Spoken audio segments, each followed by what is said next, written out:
আসসালামু আলাইকুম। বাংলা সংবাদে সবাইকে স্বাগত জানাচ্ছি ফিরোজ তোহা। শুরুতেই বিআরবি কেবলস সংবাদ শিরোনাম। বাংলাদেশের সর্বশেষ গুরুত্বপূর্ণ আপডেট সংবাদে আপনাকে স্বাগত। শুরুতেই সংবাদ শিরোনাম, পরে বিস্তারিত।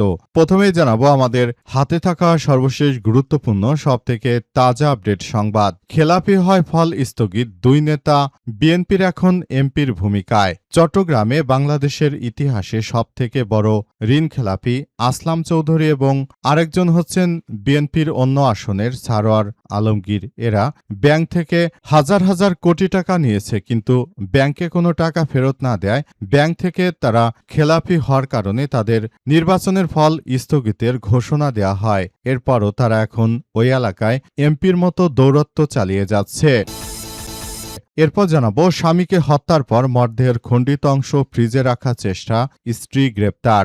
শরীয়তপুরে স্বামীকে হত্যার পর স্বামীর মরদেহের খণ্ড অংশ বিভিন্ন স্থানে ফেলে দেওয়ার অভিযোগে এক নারীকে গ্রেপ্তার করেছে পুলিশ। খণ্ডিত মরদেহের কিছু অংশ ফ্রিজে রাখার চেষ্টা করা হয় বলে জানিয়েছে পুলিশ ও স্থানীয় সূত্র থেকে জানা গেছে, উপজেলার চন্দ্রপুর এলাকায় ভাড়া বাসায় বসবাস করতেন মালয়েশিয়া প্রবাসী জিয়া সর্দার ৪২ এবং তার স্ত্রী আসমা আক্তার ৩৫।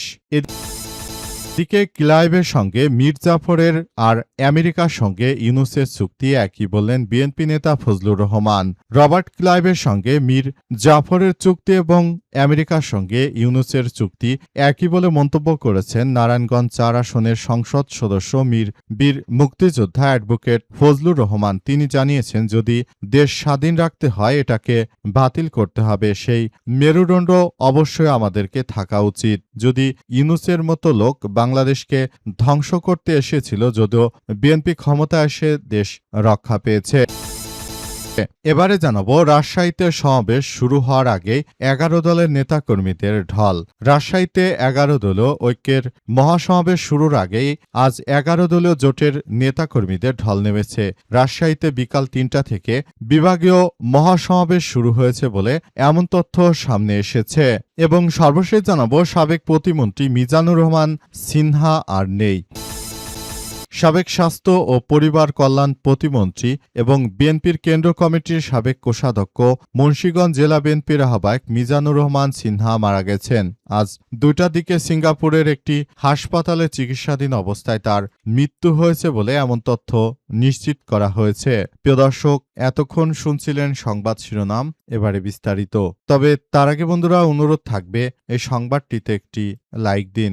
এই চ্যানেলে আপনি নতুন হয়ে থাকলে আমাদের সংবাদটি দেখতে দেখতে চ্যানেলটি সাবস্ক্রাইব করে রাখুন। কমেন্ট করে বন্ধুরা আপনার মূল্যবান মতামত জানিয়ে দিন আপনি বিশ্বের কোন দেশ থেকে বা বাংলাদেশের কোন স্থান থেকে আমাদের সংবাদটি দেখছেন এবং শুনছেন। আর বন্ধুরা কমেন্ট করে জানিয়ে দিন আপনি বিশ্বের কোন দেশ থেকে বা বাংলাদেশের কোন স্থান থেকে আমাদের সংবাদটি দেখছেন এবং শুনছেন। আর বন্ধুরা সংবাদটি আপনার সোশ্যাল মিডিয়া ফেসবুকে শেয়ার করার পাশাপাশি কমেন্ট বক্সে আপনার মূল্যবান মতামত লিখে বন্ধুদেরও আমাদের এই সংবাদটি দেখার সুযোগ করে দিন। এবারে বিস্তারিত। খেলাপি হয় ফল স্থগিত, দুই নেতা এখন বিএনপির এমপির ভূমিকায়। চট্টগ্রামে খেলাপি ঋণের কারণে নির্বাচনের ফল স্থগিত থাকা দুই বিএনপি নেতা শপথ নিতে না পারলেও নির্বাচনী এলাকায় সংসদ সদস্য বা এমপির মতো কার্যক্রম চালাচ্ছে। এমপি না হয়েও সরকারি কর্মসূচিতে যোগ দিচ্ছেন তারা। চট্টগ্রামের সীতাকুণ্ড এবং ফটিকছড়ি উপজেলার প্রশাসনের বিভিন্ন অনুষ্ঠানে থাকা বিএনপির নেতাকর্মীরা জানান যে বেশ কয়েকটি রাষ্ট্রীয় অনুষ্ঠান এবং সরকারি উন্নয়ন ও সহযোগিতার প্রকল্পে দ্বিতীয় অনুষ্ঠানে চট্টগ্রাম ৪ সীতাকুণ্ড আসনের প্রার্থী আসলাম চৌধুরী, চট্টগ্রাম ২ ফটিকছড়ি আসনের সারোয়ার আলমগীর উপস্থিত ছিলেন। কিছু অনুষ্ঠানে তারা প্রধান অতিথি হিসেবে ছিলেন, তবে ব্যানারে তাদের নাম ছিল না। বক্তৃতার সময় তাদের এমপি হিসেবে সম্বোধন করা হয়। এদিকে ফল ঘোষণা এবং শপথের সুযোগ চেয়ে আসলাম চৌধুরী, সারোয়ার আলমগীর পৃথক আবেদনের উপর আজ বৃহস্পতিবার আদেশের জন্য দিন ধার্য রেখেছিল আপিল বিভাগ। প্রধান বিচারপতি জুবায়ের রহমান চৌধুরীর নেতৃত্বে ৫ সদস্যের আপিল বিভাগ গতকাল বুধবার এই তারিখ ধার্য করেন। ফেব্রুয়ারিতে অনুষ্ঠিত ত্রয়োদশ জাতীয় সংসদ নির্বাচনের আগে ঋণ খেলাপির অভিযোগে আসলাম চৌধুরী ও সারোয়ার আলমগীরের বিরুদ্ধে রিট আবেদন করা হয়। পরে আপিল বিভাগ আসলাম চৌধুরীকে চট্টগ্রাম 4 ও সারোয়ার আলমগীরকে চট্টগ্রাম 2 আসনে প্রতিদ্বন্দ্বিতার সুযোগ দেয়। তবে আদালত আদেশ দিয়েছিল নির্বাচন করতে পারলেও তারা ঋণ খেলাপি নয় প্রমাণ না হওয়া পর্যন্ত ভোটের ফল প্রকাশ করা যাবে না। কিন্তু ফল প্রকাশ না করায় বিএনপি নেতা এখন সংসদ সদস্য হিসেবে শপথ নিতে পারেনি। নির্বাচন কমিশনের স্থগিত ফল অনুযায়ী চট্টগ্রাম 2 আসনে সারোয়ার আলমগীর 1,39,000 এবং নুরুল ইসলাম আমিন 65,550 ভোট, চট্টগ্রাম 4 আসনে বিএনপির আসলাম চৌধুরী 43,552 ভোট পেয়ে তার নিকটতমী জামাতের প্রতিদ্বন্দ্বী 91,404 ভোট পেয়েছে মাত্র। সুতরাং তারা জয়ী হয়েছে, কিন্তু তারা ব্যাংক থেকে বিপুল পরিমাণ অর্থ নিয়েছে। এই অর্থগুলো ফেরত দিচ্ছে না বিএনপির এই সন্ত্রাসীরা। এই সন্ত্রাসীরাই মূলত বাংলাদেশটাকে ডুবিয়েছে। বিএনপির এমপি মন্ত্রী নামক কলঙ্ক এরাই ব্যাংক থেকে কোটি কোটি টাকা নিয়ে তারপর তারা টাকা না দিয়ে বরং নিজেদের পাল্লা ভারী করার চেষ্টা চালিয়ে যাচ্ছে।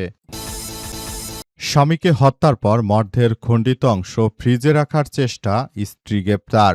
শরীয়তপুরে স্বামীকে হত্যার পর মর্ধের খণ্ড বিখণ্ড বিভিন্ন স্থানে ফেলে দেওয়ার অভিযোগে এক নারীকে গ্রেপ্তার করেছে পুলিশ। খণ্ডিত মর্ধের কিছু অংশ ফ্রিজে রাখার চেষ্টা করেন বলে পুলিশের সদস্যরা বিষয়টি নিশ্চিত করেছে। পুলিশের পক্ষ থেকে বলা হয়েছে যে উক্ত মহিলা তার স্বামীকে হত্যা করে তারপর তার শরীরকে খণ্ড বিখণ্ড করে ফেলে। স্থানীয় পুলিশ সূত্র থেকে জানা গেছে সদর উপজেলার চন্দ্রপুর এলাকায় ভাড়া বাসায় বসবাস করতেন মালয়েশিয়া প্রবাসী জিয়া সর্দার 42 ও তার স্ত্রী আসমা আক্তার 35। প্রায় 8 বছর আগে মোবাইল ফোনে পরিচয়ের মাধ্যমে তাদের বিয়ে হয়। এটি উভয়েরই দ্বিতীয় বিয়ে ছিল। দীর্ঘদিন ধরে দাম্পত্য জীবনে কলহ চলছিল তাদের। অভিযুক্ত আসমা আক্তার দাবি করেন স্বামী প্রায় তাকে মারধর করতেন। মঙ্গলবার রাতে ঝগড়ার এক পর্যায়ে তিনি রড দিয়ে আঘাত করলে স্বামী মাটিতে পড়ে যান। তিনি বলেন, আমি বুঝতে পারিনি এত বড় দুর্ঘটনা হয়ে যাবে। পুলিশ বলছে এই ঘটনার পর হত্যাকাণ্ড গোপন করতে মর্ধ টুকরো টুকরো করা হয়। হাড় এবং মাংস আলাদা করে দেহাংশ একটি ড্রামে ভরে বাসার ভেতরে রাখা হয়। প্রায় 3 দিন পরে শুক্রবার সন্ধ্যায় একটি অটোরিকশা ভাড়া করে মরদেহের কিছু অংশ বস্তায় ভরে বিভিন্ন স্থানে ফেলে দেওয়া হয়। পুলিশ জানায় দেহের মাংসের অংশগুলো শরীয়তপুর শহরের পালং স্কুল এলাকার আগের একটি ভাড়া বাসায় নিয়ে গেলে ফ্রিজে রাখার চেষ্টা করেন আসমা আক্তার। তবে তীব্র দুর্গন্ধ ছড়িয়ে পড়লে স্থানীয়দের সন্দেহ হয়। পরে তারা জাতীয় জরুরি সেবা 999-এ ফোন দিলে পুলিশ ঘটনাস্থলে গিয়ে তাকে আটক করেছে বলে পুলিশের পক্ষ থেকে নিশ্চিত করা হয়েছে। বর্তমান সময়ে এই সন্ত্রাসী এখন পুলিশের হাতে রয়েছে। সন্ত্রাসী মহিলা তার স্বামীকে হত্যা করে যে ধরনের নাশকতার কর্মকাণ্ড সে চালিয়েছে, এটি বাংলাদেশের ইতিহাসে এই ধরনের ঘটনা খুব কমই ঘটেছে। এই ধরনের অনাকাঙ্ক্ষিত ঘটনা যেন আর না ঘটে সেই বিষয়টি সবাইকে খুবই গুরুত্ব সহকারে দেখভাল করতে হবে। ক্লাইবের সঙ্গে মির্জাফর আর আমেরিকার সঙ্গে ইউনূসের চুক্তি একই বললেন বিএনপি নেতা ফজলুর রহমান। রবার্ট ক্লাইবের সঙ্গে মির্জাফর এর চুক্তি এবং আমেরিকার সঙ্গে ইউনূসের চুক্তি একই বলে মন্তব্য করেছেন বিএনপির নেতা ফজা পাগলা ওরফে ফজলুর রহমান। তিনি জানিয়েছেন যে বাংলাদেশের মানুষ মনে করে ইউনূসকে ক্ষমতায় বসিয়েছিল, কিন্তু সেই ইউনূসই যে ধরনের কার্যক্রম চালিয়েছে সেটি বাংলাদেশের ইতিহাসে এক অবিস্মরণীয় ঘটনা হয়ে থাকবে। মির্জাফর যেমন লর্ড ক্লাইভের সঙ্গে চুক্তি করে তারপর বাংলাটাকে লিখে দিয়েছিল ব্রিটিশদের হাতে, একই কায়দায় ইউনূসকে ক্ষমতায় বসানোর পর ইউনূস এই সন্ত্রাসী কর্মকাণ্ড করেছে। মার্কিন যুক্তরাষ্ট্রের কাছে বাংলাদেশকে ইজারা দিয়ে দিয়েছে। বাংলাদেশের প্রতিটি সেক্টরে লর্ড ক্লাইভের এই কার্যক্রম এখনো আমরা হাড়ে হাড়ে দেখতে পাচ্ছি। ইউনূসের এই কর্মকাণ্ড আগামী বেশ কয়েক যুগ আমরা দেখতে পারব। ইউনূসের এই বদমাশির কারণে মূলত বাংলাদেশের মানুষ এখন অতিষ্ঠ হয়ে পড়েছে। গার্মেন্টস ইন্ডাস্ট্রি সহ এমন কোনো সেক্টর নেই যেখানে এর প্রভাব না পড়েছে। এক এক করে সবকিছু ফ্যাক্টরিগুলো বন্ধ হয়ে যাচ্ছে সারা দেশ জুড়ে। আবার একটি ভয়াবহ কার্যক্রম শুরু হচ্ছে।